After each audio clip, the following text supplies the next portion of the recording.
अस्सलाम वालेकुम students, how are you बेटे?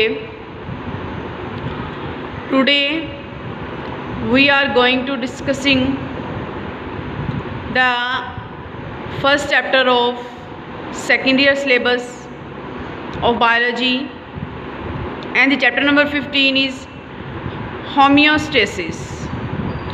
होम्यो मीन बेटे इनसाइड या इंटरनल और stasis mean maintenance. It means इस चैप्टर के अंदर हम डिफरेंट लिविंग ऑर्गेनिज्म के जो इंटरनल सिस्टम है, इंटरनल प्रोसेसिंग है उनके अंदर, वो किस तरह से अकॉर्डिंग टू देयर इन्वायरमेंट उसको मेंटेन करते हैं या किस तरह से वो अडेप्टेड हो जाते हैं अपने इन्वायरमेंट के साथ. इस चैप्टर के अंदर हम इन 40 चीज़ों को डिस्कस करेंगे. तो सबसे पहले मैं थोड़ा सा कंटेंट्स डिस्कस करना चाहूँगी कि बेसिकली हमने इस चैप्टर में किन किन चीज़ों के बारे में पढ़ना है. तो सबसे पहला जो कंटेंट है वो है होम्योस्टेसिस बेसिस.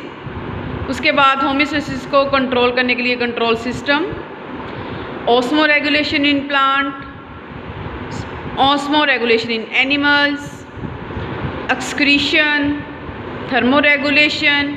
उसके बाद फीडबैक मैकेनिज़्म या feedback control system in different living organism, specially in case of human beings. चलें अब हम चलते हैं बेसिक होम्योस्टेसिस की तरफ. तो बेटे होम्योस्टेसिस की डेफिनेशन क्या है? The protection of internal environment from harms of fluctuation in external environment. कि इंटरनल इन्वायरमेंट को प्रोटेक्ट करना, उसको सेव करना, एक्सटर्नल इन्वायरमेंट के अंदर होने वाली फ्लक्चुएशंस यानी कि चेंजेस, और ऐसे चेंजेस जो कि किसी भी लिविंग ऑर्गेनिज्म के लिए हार्मफुल हों. तो जब इन चेंजेस को जो कि एक लिविंग ऑर्गेनिज्म के लिए डेंजरस हैं, इनको मेंटेन कर लिया जाता है बॉडी के थ्रू, डिफरेंट ऑर्गन्स के थ्रू, सिस्टम्स के थ्रू. तो इस प्रोसेस को हम बोलते हैं homeostasis. Homeostasis keeps internal changes in narrow range by control system. और होम्योस्टेसिस को ये सब कुछ कंट्रोल करने के लिए एक सिस्टम रिक्वायर्ड है जिसे हम कंट्रोल सिस्टम बोलते हैं. उसके बाद बेटे नेक्स्ट है जी osmo regulation. Osmo mean water या साल्ट और regulation mean maintain. So it is a process और mechanism of regulation between organism and environment. कि इसमें कोई भी ऑर्गेनिज्म अपना इन्वायरमेंट, अपने इन्वायरमेंट के मुताबिक अपनी इंटरनल जो बॉडी है उसमें सॉल्यूट की कंसंट्रेशन और वाटर के लॉस और गेन की जो कंसंट्रेशन है उसको मेंटेन करता है.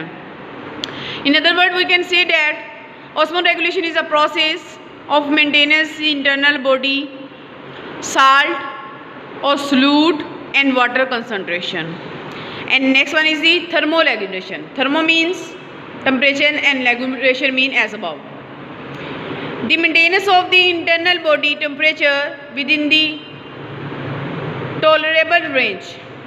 यानी कि बॉडी के टेम्परेचर को मेंटेन करना जहाँ तक किसी भी लिविंग ऑर्गेनिज्म के लिए टॉलरेबल है, तो उसमें थर्मो रेगुलेशन उसको बोला जाता है. उसके बाद बेटे लास्ट वन एक्सक्रीशन. एक्सक्रीशन एक बहुत इंपॉर्टेंट प्रोसेस है तमाम लिविंग ऑर्गेनिज्म के लिए. To eliminate, to excrete out the excreta और nitrogenous waste product for maintenance of the homeostasis, for maintenance of internal body temperatures, maintenance of the internal body functioning. So excretion is a mechanism of eliminating the nitrogenous waste from the body.